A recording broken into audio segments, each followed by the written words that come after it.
Bé, bona tarda. A la presentació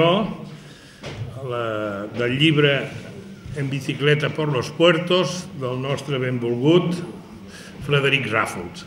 A Vilanova i la Geltrú s'ha presentat un llibre ple d'emocions, d'aventures i molta informació per a tot tipus de cicloturistes, sobretot els que els agradi pujar ports de muntanya. Obrim també aquesta, diguéssim, una miqueta la cultura, un llibre de la cultura del lleure digne, per dir-ho d'alguna manera, no? En bicicleta por los puertos narra el viatge de 4 ciclistes que travessen el nord de la península Ibèrica de cap a cap amb l'objectiu principal d'ascendir quants i més ports millor. Mica en mica vaig anar perdent el tema de les marxes i vaig anar-me a apuntar a fer això, col·lecció de colls, no?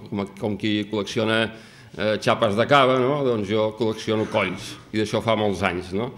Llavors la cosa es va embolicar més perquè cada any es publica en una revista, doncs com l'Escalafont, no?, de tot això, i va resultar que a Espanya eren molt pocs socis, però dels pocs socis que hi havia un madrilenyo que em passava, no?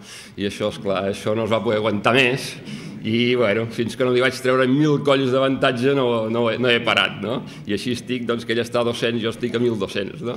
El Vicenç, el Felipe, l'Andreu i la Gessamí són els protagonistes. Les poques hores que vam estar junts, cadascú es anava explicant les seves aventures, no?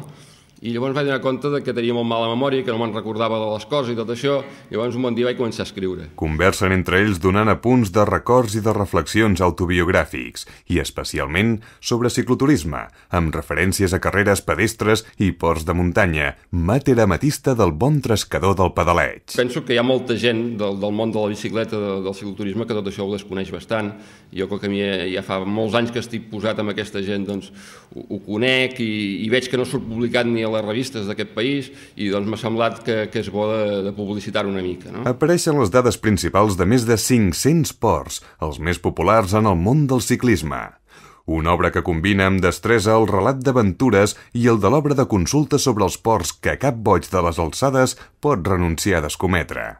Jo no sé, em fan molta gràcia els noms de colls, no? Hi ha el Cerro del Cargadero, l'Espinazo del Can. Hi ha uns colls increïbles, sobretot a Espanya, no? En bicicleta por los puertos el podeu trobar a les llibreries o directament a la web de l'editorial www.alcepilanança.com.